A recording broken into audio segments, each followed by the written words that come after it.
Open up the reactor complex so we can get down to safety. I'm sorry, but those doors will not open until we send the all clear. So send it already. I would love to do that, but the aerial bombardment has made a wreck of my transmitter. The cables are severed. We'd have to aim it by hand. And I'm getting high radiation levels in the transmitter dome. Nobody but a fool would go in there. What about this guy? Yes, you could survive in that suit of yours. Very well. I will lower security on the satellite access elevator, and you can go up into the dome. I'll try to help you over the intercom.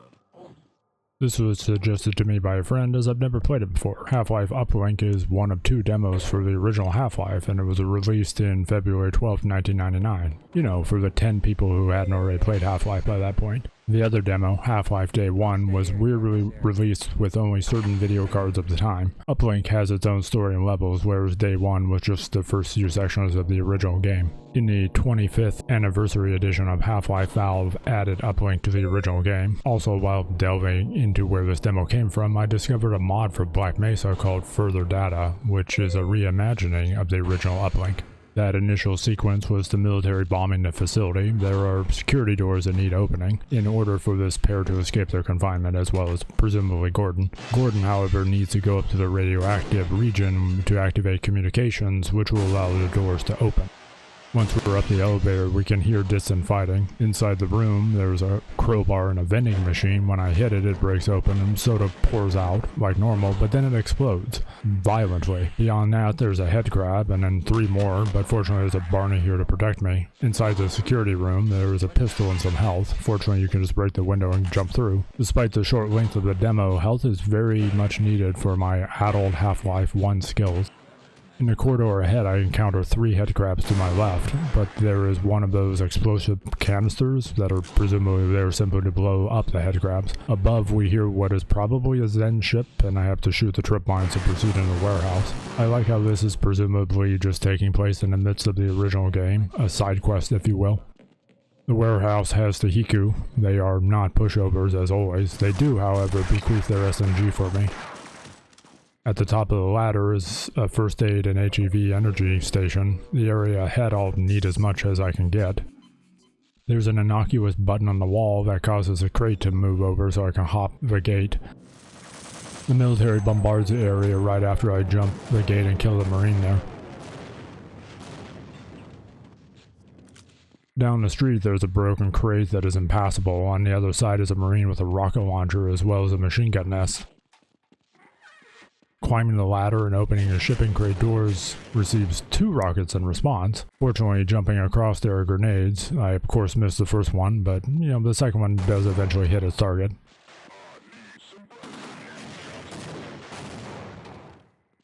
The machine gun nest is set up in a way like I'm supposed to use them to fend off an attack. It doesn't work that way though. I have to go out and individually aggro the Hiku, who are seemingly unaware of me shooting just right next to them. Despite their lack of teamwork here, they still have that impeccable aim. Despite coming here with full health, I don't make it through with much this time.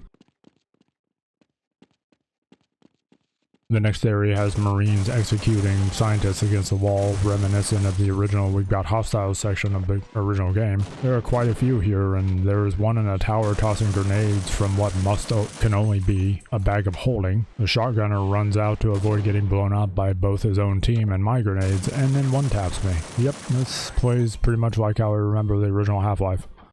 The second time I know more of what to expect and clear out the first room before quickly moving on to the second group. Grenades are the key here, as the tower Hiku seems to believe as well. I do a lot of damage here, but the last guy is more hesitant and doesn't just run out to die. Tower Grenadier is problematic until he gets into a position where he doesn't fire back, fortunately for me. Got to love this gas can. I remember a lot of the early user-made maps did stuff like this, using geometry to make simple items. There's a hole here where they are burning Vorti corpses, foreshadowing what is to come. In this next section, we have the Hiku walking over to explosives they have just planted with a detonator nearby. Naturally, I have to blow them up. The door is just in the side of a rock-faced wall over here. The scientist back at the control room lets us in. We see the aforementioned radiation. There's a lift in the back that takes us to the top where we can align the communications array to the only available position at the USNRC.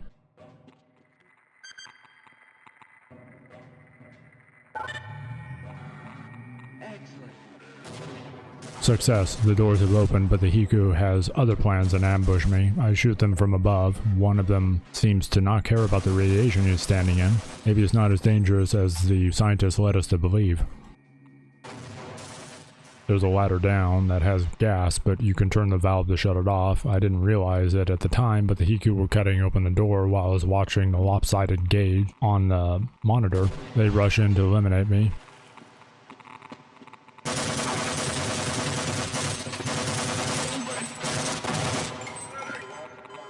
The second time I shut down the gas and leave them to find an empty room with their dead comrades. At the bottom of the ladder here, I hear a noise and switch on that insipid little flashlight the HEV has. There's a scientist bleeding out in the back. He's got shotgun ammo and the bulkiest looking flashlight I've ever seen now. I try to pick up that flashlight because it is clearly better. He dies fast. Our first encounter with zombies is just down the ramp. One is carrying 2 bodies while the other just casually strolls out of the gloom into my buckshot.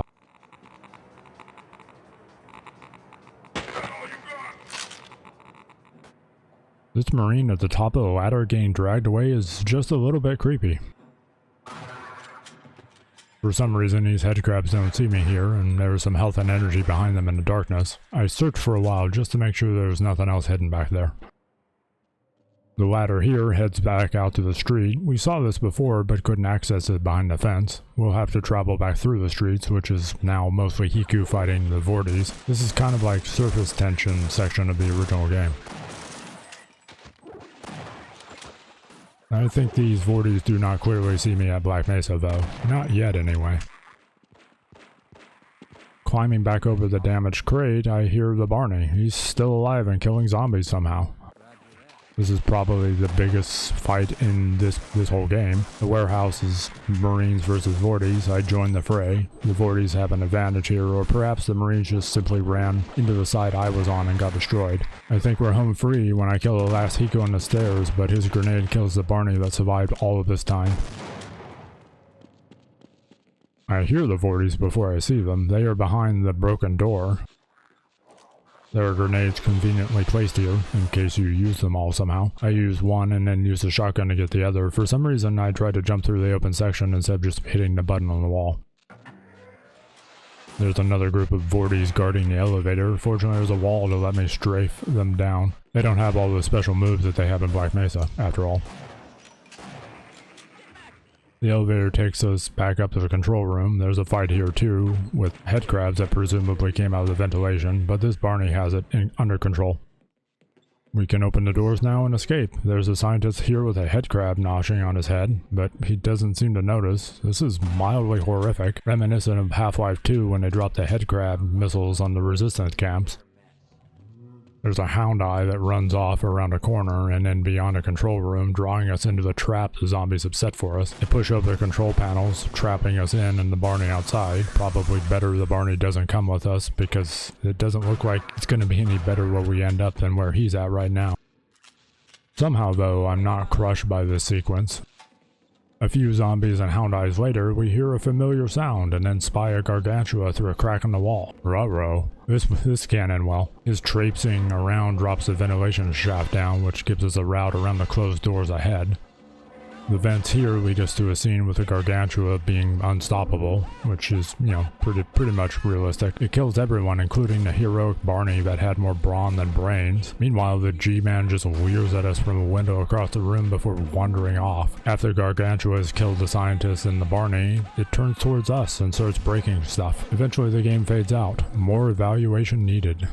This is an awesome little gem of official Valve Half-Life content. You don't really get stuff like that anymore, and this almost disappeared in obscurity were it not for them adding it into the 25th anniversary edition of Half-Life. I'm not exactly sure who, by early 1999, hadn't played Half-Life, but I'm really glad they made this unique and cool demo for the game nonetheless. Thanks for watching.